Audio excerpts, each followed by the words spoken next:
Warning: Bitag Line Primetime is a social media production that caters to mature audiences. It is a no-holds-barred expression of views and opinion of the investigative journalist and host Ben Tulfo, intended for Filipino viewers worldwide. Discussions may contain language and humor that may be inappropriate for some sensitive viewers. If you do not approve of the above, please do not watch our video. Should you wish to continue, we strongly advise that you proceed with caution. Viewers' maturity is advised. Alam niyo ho, si President and now Mayor Erap, Joseph Estrada, sabi niyo ho kay Duterte at hinikayat niya, ipatupad daw yung sa buong Pilipinas ang curfew sa mga minor de edad, sa mga paslit.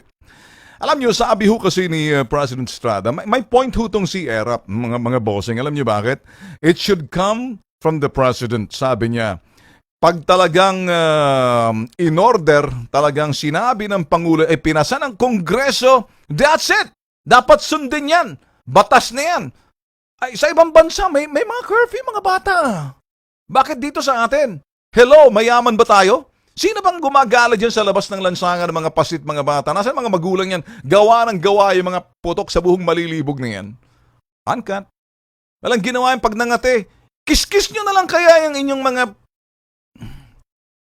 Pare-pareho kayo sa semento para hindi na kayo mangatit pagkatapos yan. Eto ngayon, nagiging issue. Ang daming mga paslit sa lansangan kapag kinuha sila ng mga DSW or CSWD, nilalagay muna sila sa shelter. Hindi naman sila kinukulong. Bakit itong meron tayo ditong spark and itong mga grupo ng mga kabataan na thinking matatalino na sila, nakapag-aral lang, marunong na magsulat ng pangalan, abay, sila daw tagapagtanggol ng karapatan ng mga kabataan. Makinig kayo, ang karapatan ng mga kabataan ay nandoon sa mga magulang na nagpapalaki sa kanila, hindi kayo mga putok sa buhong mga kabataan din kayong.